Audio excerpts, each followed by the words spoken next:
Jeg har Marius, han skal ud i haven. Nej, ikke. Kom her, sit. Ja, han skal ud i haven.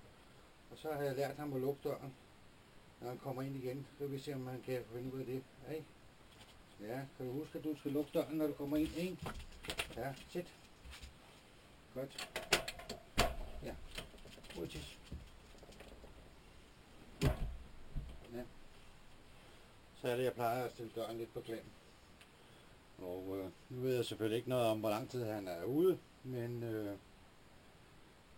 om ikke andet, så kan jeg jo hjælpe på ham om lidt igen.